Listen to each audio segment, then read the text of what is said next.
Salut à tous, il est tôt ce matin, je suis obligé, vous êtes sur la chaîne RC Mumus, bienvenue, ça fait très plaisir de vous voir. La chaîne des débutants qui fait les choses sérieusement, apprendre constamment, c'est la satisfaction d'évoluer perpétuellement. Vous connaissez un peu le dicton, le slogan, le positionnement de la chaîne, voilà. On fait du multimarque, on est spécialisé maintenant ça fait un bon moment sur le buggy truggy 1.8 parce qu'il y a tellement de choses et ça me fait tellement triper et il y a une communauté autour de ça qui est tellement sympa et intéressante que je me suis dit, c'est vraiment le truc sur lequel on va aller et ça fait plaisir. On fait un peu de 1.10, vous le savez. Et puis le RTR, on en refera, je sais pas, parce que je vous l'ai dit, c'est difficile de tout faire, voilà. Et on teste pas mal d'électronique aussi, il y en a beaucoup en attente d'essai. Et ouais, ça fait beaucoup. Voilà, ça fait beaucoup de choses. En ce moment, c'est le rush au garage. Il y a les courses le week-end. Il y a les demandes des amis du Discord. Il y a les demandes des abonnés. Au niveau montage, préparation de véhicules, il y en a plein qui ont écrit pour avoir des prépas. Ça, c'est formidable. La communauté, elle s'agrandit. Et, de plus en plus, vous êtes nombreux à essayer des nouveaux châssis, des nouvelles choses, à tenter l'aventure du kit, etc. Et ça, c'est top. C'est vraiment génial. Donc là-dessus, grosse satisfaction. Je voulais vous remercier tous particulièrement, voilà, pour votre état d'esprit. Et voilà, que ce soit un pouce, un commentaire sous la vidéo, le fait de mettre un petit mot, c'est génial, c'est super. Merci beaucoup de vous abonner, de liker, machin, de partager, tout ça, c'est super. Merci beaucoup.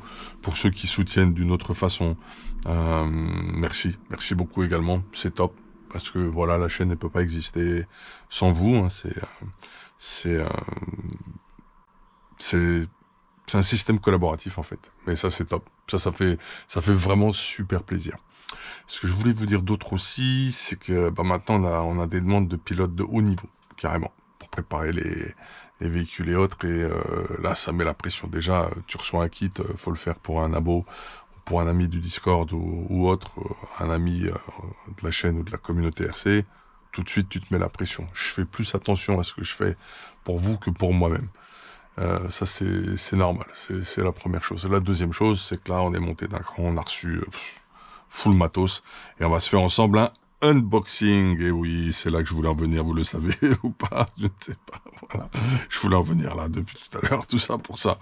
Voilà. Bon, déjà, c'était bon, merci. Alors, on a reçu plusieurs choses, vous allez voir, pas de suspense. Hop, il est là, le 8XE Elite, c'est la version brushless, c'est le tout nouveau TLR, Team Lozi Racing. C'est Horizon Hobby, c'est la branche compétition de chez Horizon Hobby. TLR Lozi, c'est du Horizon Hobby, Arma, etc. Mais tu as une branche compétition qui s'appelle Team Lozi Racing. Tu vois, c'est écrit juste là sur la boîte. Et Team Lozi Racing fait du buggy 1.10, du truggy 1.8, du buggy 1.8. Voilà, je crois même qu'ils font, je sais pas s'ils ont des petits trucks aussi en indice, c'est fort probable. Bref, ils te font une gamme de kits et de véhicules compétition, et ça fait longtemps que TLR fait de la compétition, et TLR, en fait, c'est californien. Cali. I'm going, back to Cali. Ouais, c'est Cali dans la conception. TLR, c'était aussi sur le garage le TLR 8 4.0. Je me perds un peu dans toutes les références tellement il y en a. Donc on avait fait ce véhicule sur la chaîne, qui était super. Buggy très fiable, et c'était de la visserie US avec des empreintes bien profondes, voilà, des filetages bien particuliers. C'était pour moi, sur tous les kits que j'ai fait, et maintenant ça commence à faire un paquet de kits qu'on a fait, que ce soit pour la chaîne ou pour vous les frérots, on a fait un paquet de kits, ça commence à faire beaucoup, et le kit visserie qui était le mieux de boîte, c'était celui du 4.0 pour moi. Voilà. Maintenant, ils sont venus à la métrique, et je crois que ça reste quand même correct, mais c'est plus ce que c'était avant. Ça, c'est le premier point. C'est la réalité du truc. Il n'y a rien de méchant. Par contre, le châssis, il a vachement évolué. On va en parler. Que ce soit le Truggy, le 8XTE ou celui-ci, ils ont eu un passage à vide après le 4.0 quand ils ont sorti le 8X tout court. Et ils ont réagi avec la gamme Elite. En fait, les anciens qui étaient à l'origine du développement TLR sur la branche compétition sont revenus en poste, Et ça y est, ça a tout bougé, quoi. TLR est redevenu la furie, la folie qualitative que c'était. Et surtout, ils font des châssis ultra compétitifs, puisque c'est ce que vous attendez pour les compétiteurs. Et les loisiristes compétition, ou les loisiristes qui font du circuit, vous attendez aussi de toute façon de la fiabilité, de la performance et de la finition. Et là, je crois qu'on va rencontrer, comme sur le Tréguier, c'était le cas, un niveau de finition irréprochable. Et c'est bien, on aura fait la paire. Voilà. Mais avant ça, avant de découvrir ce kit ensemble, on va découvrir ce qui l'accompagne, puisqu'on est sur une version brushless, donc il faut forcément la motorisation et ce qui va avec. Et là, c'est super. Parce que Coralie, à la base, avant de faire du RTR, Coralie, c'était uniquement du matos compétition, que ce soit en 1.10 et en 1.8. Voilà. Et voilà, on a reçu le Revoque Pro 160, qui est le nouveau variateur qui va de 2 à 4S, je crois, spécial compète chez Coralie avec câble sensor. Très joli, on va regarder ça ensemble, je le mets de côté. On a reçu, vous les connaissez, ces moteurs, on en a fait gagner plein sur la chaîne, mais vraiment plein. Ce sont les Dinotorque, ok. Les Dinotorque 815 4 pôles, et celui-ci est en 1950 kV, si je ne m'abuse, donc c'est du... On va te mettre 40,8, 68, c'est presque un 42, alors c'est peut-être diamètre interne, stator. Voilà, mais en fait, quand tu prends le pied à coulisses, t'es à combien? On va regarder tout de suite. Donc la longueur, t'es bien sûr du 68, ça, il n'y a pas de problème. On va checker quand même un petit coup. Alors, est-ce que t'as un joli... Alors, super. T'as un câble sensor tressé. Ça, c'est valable. Ça, c'est génial. Impeccable. Ok. Alors, attention, parce qu'il y a beaucoup de choses à unboxer et je risque de partir dans des longueurs. Un port sensor, ok. Les 3 phases, très bien, parce qu'elles sont bien creusées. C'est des très bonnes pattes. C'est pratique pour les soudures.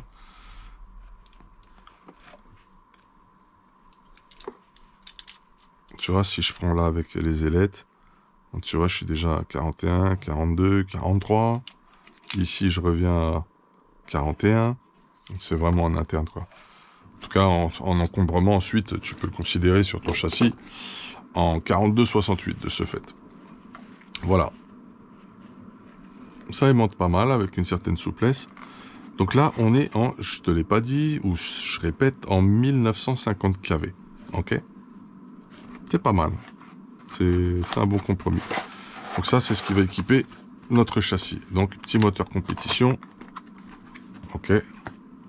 On a la carte de programmation qui va avec. La TC Smart Box. Donc là, c'est génial parce qu'on va faire d'une pierre deux coups. On va découvrir une nouvelle électronique. Ça fait testeur de LiPo, à mon avis, vu que tu as la prise balance ici. Là, tu as un câble USB pour les mises à jour. Et hop, tu as la prise type fuite à bas ou bec qui va te permettre de faire la programmation. Même principe de bouton que sur une carte Hobby-Wing. Ah! Et là, tu as une prise câble sensor. Faudra étudier cette notice, c'est intéressant. Très très intéressant. Elle est là, elle est un peu écrasée, compressée, la bougresse. On verra tout ça ensemble. On va essayer de la remettre correctement. Voilà, attention à la petite notice. Ok, on est bon. Le variateur, tiens. On va se regarder un petit peu le vario ensemble. La lumière, je pense qu'elle est bonne là, comme ça. Alors, petite notice, on va mettre... Oh, ah oui, c'est joli. Ah, ça me fait penser à quelque chose. Quoique non, c'est pas tout à fait pareil. Ah bon, câble plus-moins et pour les phases ABC multicolores de fourni avec. Ah ouais, on est vraiment dans toutes les couleurs. Ok, d'accord. Rallonge au câble qui peut servir plutôt pour ta carte de prog. Ah, un petit bouton, sur les SkyRC, c'est exactement le même petit bouton. Donc, t'as pas de bouton setup, donc on verra comment on fait la calibration. Ok. Le câble sensor ici sur le côté. Ah, ça me rappelle une marque, ça. câble en ventilo type bec. Ventilo que tu peux changer. Câble data. Ok. Power et on-off ici. Il est vraiment de fort belle facture. C'est joli, hein, ça pète sur un châssis. Stylé. Donc c'est le Revoque Pro 160. Alors ça doit, bon, à mon avis, il doit envoyer au moins 150-160 ampères. 160 ampères, ben voilà, tu vois. Bec 6.5A. De 6 à 6 volts seulement le bec. Tiens. Il va bien de 2 à 4S.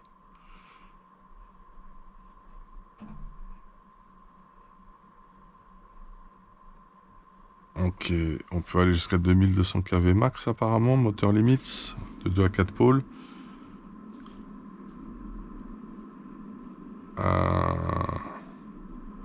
Attends, je vois de 2 à 6S de précisé en lipo. Pourtant, quand tu l'achètes, si derrière ils te le mettent, t'as 10 programmes file. Attends, on va attaquer tranquillement. La découverte, résistance interne, ok. Dimension 122 grammes, il fait 58 par 42 par 36. Ah, il fait de 2 à 6S, autant pour moi.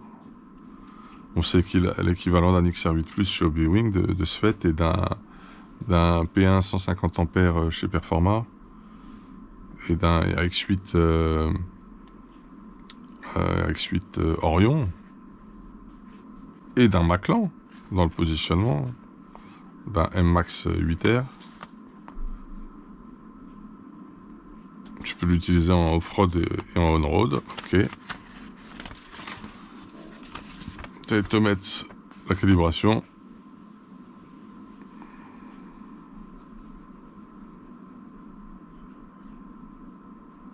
Tu restes appuyé longtemps pour passer en mode calibration sur ton bouton marche arrêt, ça va, c'est cool. Je regarde s'il y a un tableau qui t'explique l'affichage des LED. Il y a une bonne notice quand même, hein. Ah voilà, on y arrive. Alors, là on va parler un petit peu caractéristiques, c'est important. C'est pas joli hein, ce carton, alors bouge pas. On va faire un truc tout de suite là. Je vais sortir le reste. Donc sac Coralie nifugé, petite bombe de peinture parce qu'on va mettre un coup de peinture dessus, sur la carreau, ça va être carreau d'entraînement. Et là on a de la lipo, de la Coralie également. On regardera ce que c'est au niveau lipo.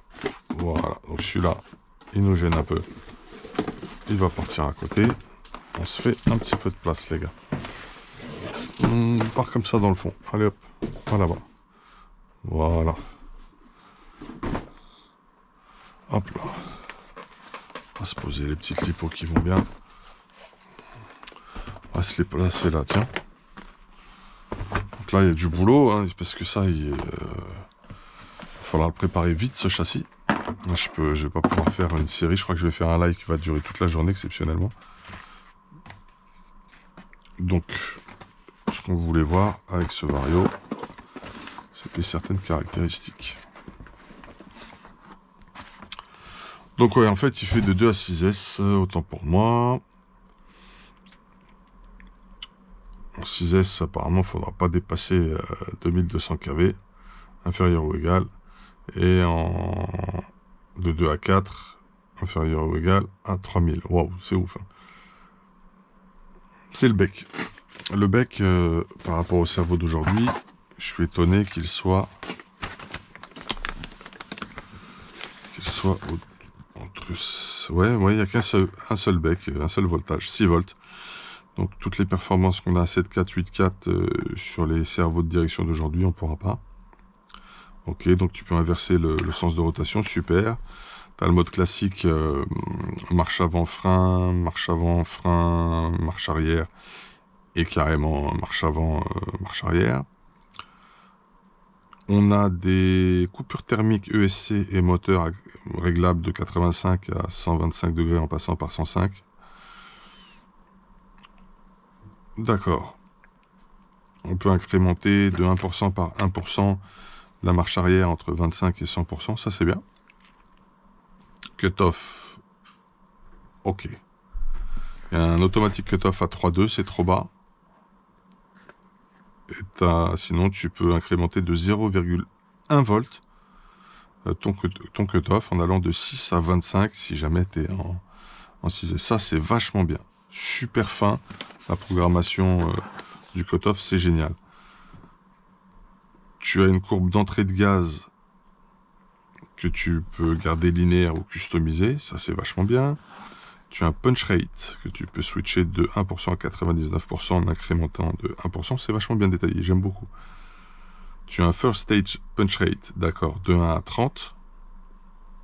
Un second, d'accord, ok, super. Donc suivant où tu es sur ta gâchette, tu vas pouvoir donner plus ou moins de patates ou plus ou moins de progressivité.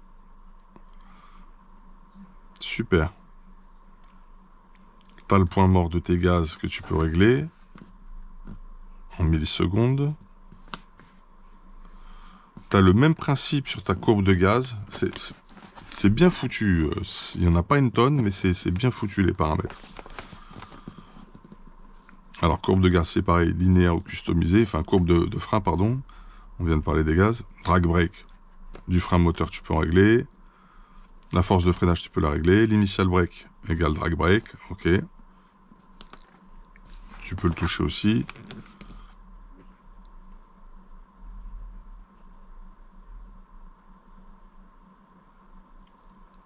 Tu peux lui mettre du rate aussi exactement comme sur... D'accord. Ah ouais, d'accord. C'est très poussé aussi sur la gestion de la courbe de freinage, vachement bien.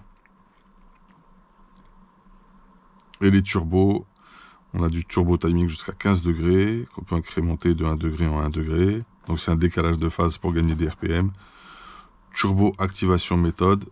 Alors, soit ça va être plein gaz, que le turbo timing va se mettre en route, soit un certain nombre de RPM, donc ça doit... Soit full throttle plus RPM. Putain, c'est ouf. Turbo full throttle délai, donc ça c'est le moment du déclenchement une fois que tu t'es mis en plein gaz. Par exemple, si je mets 0,05 secondes, clac, je suis passé plein gaz sur la radio, et le turbo timing va se déclencher au bout de 0,05 secondes, pardon, et ça peut aller jusqu'à 1 seconde. Donc, explication plus simple, je sors du virage, est-ce que je veux le turbo tout de suite, ou est-ce que je veux qu'il vienne un peu progressivement après la sortie de virage? C'est peut-être mieux comme ça. Turbo engage slop. Waouh! 1 degré à 0,1 seconde jusqu'à 64 degrés. Ah là, c'est chaud. Faudra qu'on définisse un peu plus le engage slop. Ok.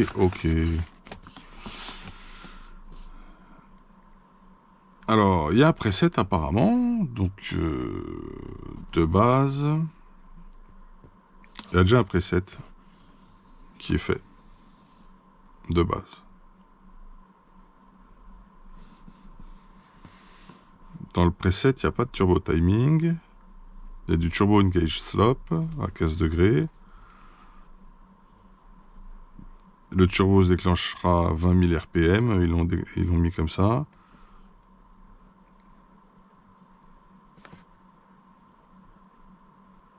Mais avec un temps de 0,1 seconde en délai de déclenchement. Ok. Bon. Ils ont fait une notice, je la trouve claire quand même, la notice. Après, pour certains, s'ils te mettent une traduction en anglais, de l'anglais un jour, ou plusieurs langues, ça serait l'idéal, quoi qu'il arrive. On a fait le tour un peu des performances de ce Vario. Donc on va souder ça. Alors attention, là pour souder, il faudra être hyper propre parce qu'on est très... Alors ça c'est un peu dommage, on est très proche des condensateurs, mais vraiment tout près. Là, on peut enlever le ventilo pour se faciliter les soudures en ABC. Bon, là par contre, ce qui est intelligent, c'est que c'est prévu pour être soudé à la verticale. Tu peux le faire à l'horizontale, avec la forme que ça a, mais c'est aussi facilité pour la verticale. C'est un petit avantage sur ce Vario. En tout cas, il est joli. On a hâte d'essayer ça. Voilà. Ok. Ça, c'était pour l'électronique. On va regarder les lipos rapidement. Il est un peu long ce unboxing. Il y a beaucoup de choses puisque c'est le package hein, dans son intégralité. Là, tu as vraiment tout pour démarrer. Le moteur, on l'a fait. La carte de programmation, on l'a faite. Lipo. Allez, on se regarde une lipo. Qu'est-ce qu'on a comme lipo? Alors, c'est de la lipo avec prise de balance, bien sûr, en XT90. Je préfère pour les châssis complètes et la compétition loisir qu'il n'y ait pas le câble de balance, qu'on soit en PK 5 mm. C'est pas l'idéal pour tout le monde, puisqu'on peut inverser les phases, mais bon, c'est ce qu'on préfère en termes d'encombrement de câbles et de propreté sur le châssis. Voilà, d'avoir des PK, on n'a pas tout ça. Ça se balade pas, ça s'étire pas, ça des fois on les arrache. Combien ont eu des problèmes avec ceci, bref. En tout cas, une batterie super bien finie, en hard case. Un certain point quand même, c'est du 4S, c'est du 120C. Ok. C'est pas de la HV, hein, puisqu'elle est en tension nominale à 14,8. Tu vas monter à 16,80 en fait. En charge, tu seras à 16,80 et tu n'auras pas le droit de dépasser 16,80 de toute façon si tu passes le contrôle technique avant ta course. Donc ça c'est top. XT90 pour la connectique, c'est ce que je préfère.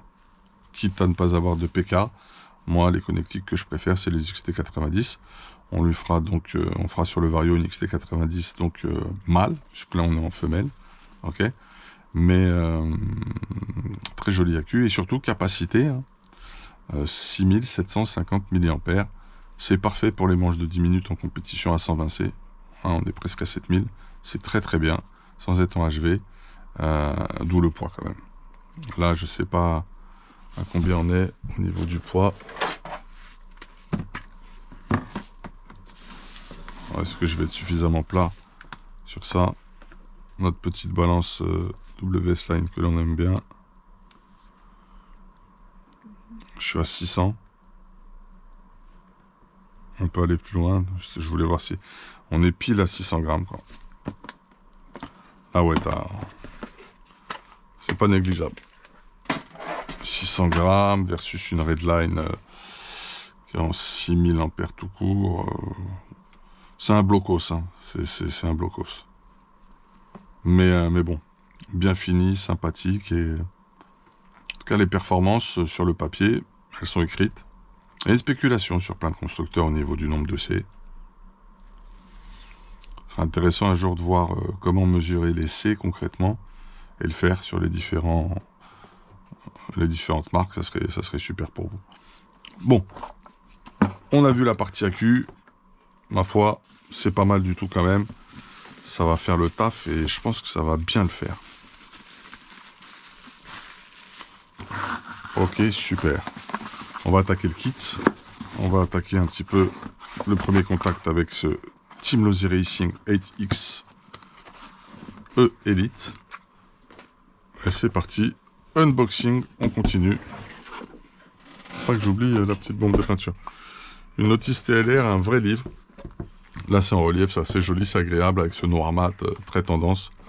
Et une notice très détaillée, de grandes pages, un vrai gros cahier. T'es en noir et blanc, mais il y a une vraie précision.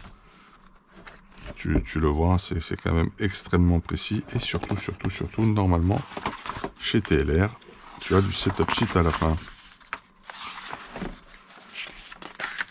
Et là, il faudra que je consulte le spécialiste national, le référent, le team manager France Horizon Hobby, Greg Ardouin. Alors les vues éclatées, un setup sheet vierge, super. Là normalement, c'est moi. Alors elle est telle 63, 64, c'est bon, très épaisse la page. Et là on a un setup sheet renseigné, kit setup. Je regarde un peu les ancrages. À fond à l'extérieur sur le bas des triangles, sur l'avant, sur la prise des amortos en bas, super. On est plutôt au deuxième cran partant de l'intérieur sur la tourelle. On est au quatrième cran partant du haut vers l'intérieur sur le tirant de carrossage, la prise de carrossage. On est sur le trou le plus à l'extérieur avec Une chasse à 17,5 sur l'étrier. Train à étrier. Eh oui, TLR. Ok, bump steer, c'est bon. Pile au milieu, au niveau de... Je crois que c'est l'anti-cabrage.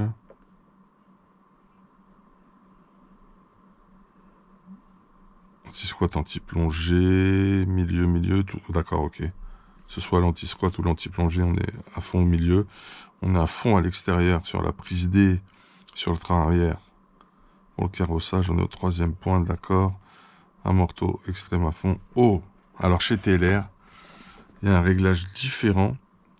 Il y a plusieurs prises de pin sur les cardans CVA. Ou CVD, mais là, ils les appellent CVA. Faudra faire gaffe, et là, il y a une précision. T'as un réglage spécial. C'est ouf, ça. Faudra être très, très vigilant. Tu vois, d'un kit à un autre, quand même, ça change. Les diffs, 7000, 7000, 4000, c'est cohérent. Mais bon, ça va finir en 12 000, 10 000, 4 000 ou 30 000, 30 000, 12 500, 4 000, tu vois, ça peut faire ça aussi. Tu recommandes de mettre un pignon de 15 avec un 1900 kV. Il y a du carbone à certains endroits. Oh, ça va être joli, ça. Blader. Ah, ça va partir en émulsion. En 40 WT et 32 WT, d'accord, très bien. Ressort violet à l'avant et orange à l'arrière. D'accord, piston, on est en 8 x 1,2 avant et arrière. Ok. Diamètre d'amorto, on est en 3,5. Apparemment, on peut mettre des 4.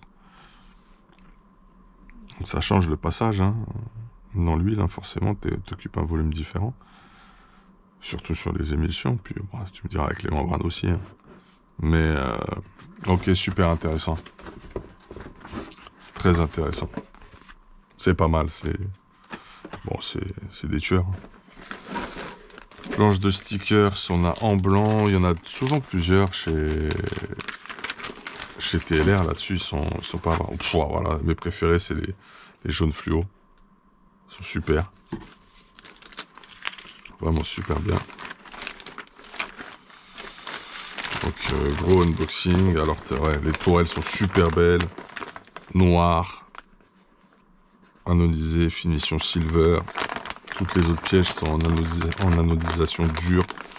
Des super cales de train. Des fusées avant en alu. On va mettre étrier alu, je crois, et fusée arrière en alu en option. Les amortos qui peuvent également être montés soit en émulsion. Enfin, il y a des plaques centrales de diff en carbone, soit en émulsion, soit en membrane. Tu as les deux. Regarde, l'anodisation champagne, c'est la plus dure. Alors, c'est un des plus beaux châssis avec le S35 4 S-Works au niveau du travail de fraisage et d'anodisation. Il est magnifique. Avec une pliure et une façon de faire l'avant caractéristique chez TLR. C'est top. C'est de la super plaque châssis, ça. Carrosserie déjà prédécoupée, trouée. C'est génial. Tu masques, enfin tu nettoies. Tu grattes au papier de verre très fin ou au scotch bridge. Tu masques. Je dis tu nettoies, tu dégraisses. Tu peins. Pchit, terminé. Tu sticks. Tu roules. Les huiles sont fournies. Toujours chez TLR. Que ce soit pour les diffs. Ah, il y a de la 15 000. Ah, il te préconise 7,75, mais t'as 15. Attention. Ah, mais il y en a partout, là. Oh, t'as la 40 WT pour les amortos et la 32,5. T'as de la 7000, 7000. Ah ouais, non, mais là, c'est du lourd. 3000. 7000. Bon, ça, c'est des... On a du ressort purple. 7. Ah, les diffs sont déjà faits, là. 7, 7, 7, 7, 7. Je sais pas combien on est, là. 15 000. Couronne de 46. 7000. Et 7000 à l'arrière. 3000. Ah oui, c'est cohérent. Ça, c'est pour l'arrière. Ça se voit direct au niveau des couronnes. Parce que tu as un déport. Je vous montrerai ça. Bon, c'est vachement bien. Écoutez. Là, il y a encore des pièces carbone. Ouah, 2 boîtes. Tu as les inserts. Alors, 2 boîtes. Tu as les renforts carbone internes. Et tu es en aileron Lexan. Truc de ouf. Plus plusieurs jeux de barres anti-roulis. Ça, c'est unique, ça. Hein. Il n'y a personne qui fait ça. Hein. À part TLR, les gars. Là-dessus, chapeau. Alors, c'est un réglage, hein, les inserts carbone, tu le sais. Ça joue sur le flex de ton triangle. En fonction des pistes. Sur des pistes à fort grip, tu vas mettre de l'insert carbone. Ça te donnera une meilleure motricité. T'as compris le truc, hein. Eux, c'est recherche de motricité en permanence. Alors, est-ce que je me suis manqué sur le rangement, là? Ouais, je crois. Je vais essayer de t'organiser ça un peu autrement. C'est pas été bon, là. On va essayer un petit peu de tricher, rentrer ça sous la carreau.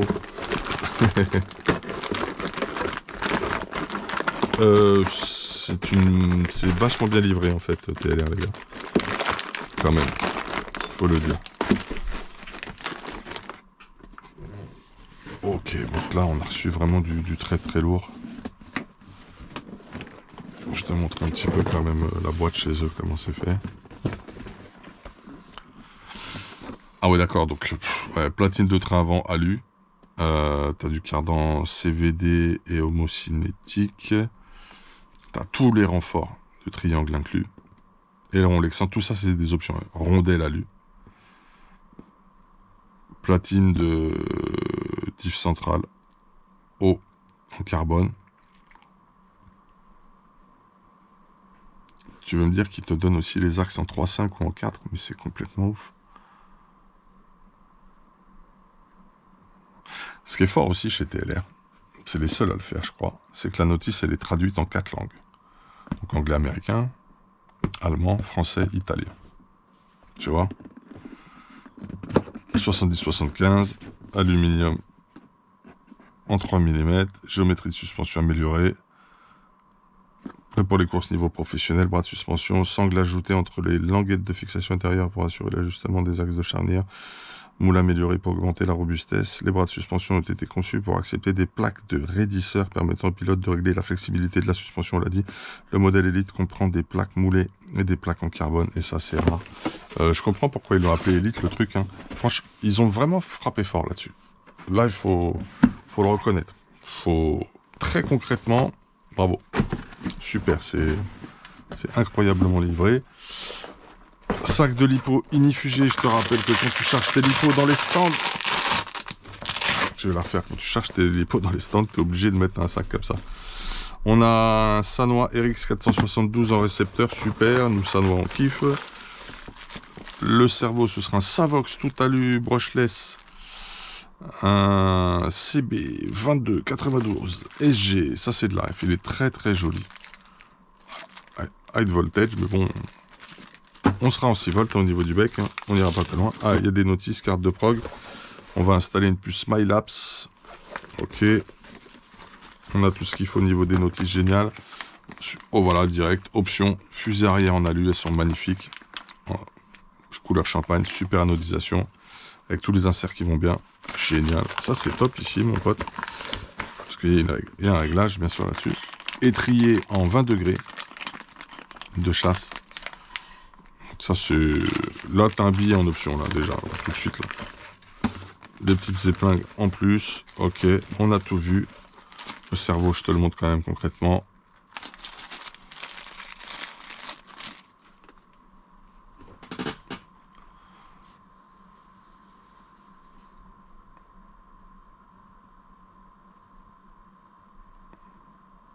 Faudra qu'on regarde les performances quand même. Mais bon, comme on va être limité en 6, ce qui va être suffisant, on en revient à de la vitesse sur les cerveaux, plus de couple et une vitesse qui soit acceptable. Parce qu'après on a des retours de cerveau qui sont fracassants et qui peuvent déstabiliser l'auto, surtout pour ceux qui font des effets de raquette sur le volant. C'est pas évident. Bah écoutez, lourd le unboxing. Oh, très très lourd. Très très très lourd. Je sais pas ce que vous en pensez. On a mis un peu de temps là, on a un unboxing au moins de 30 minutes, mais il y avait tellement de choses à regarder, il y avait tellement d'éléments. Et encore, on est allé vraiment en surface. C'est de la Ultimate, la peinture Color. Bah, c'est du blanc, hein. Carreau d'entraînement. Hein. C'est ce qu'on appelle, ce qu'ils appellent dans le milieu mettre un coup de blanc. Voilà. Bon, je vais pas continuer plus longtemps parce que c'est chaud. Vous étiez sur la chaîne RC Mumuse. Big up à vous tous. On se revoit dans un live taré. Peut-être qu'il va durer 12 jours non-stop. Je vais faire un marathon pour monter tout ça. C'est fou. C'est fou. J'espère que ça vous a fait plaisir. Vous avez découvert de nouvelles électroniques et vu autrement. Le 8XE Elite, c'est du très très lourd. Big up, hey, à très vite.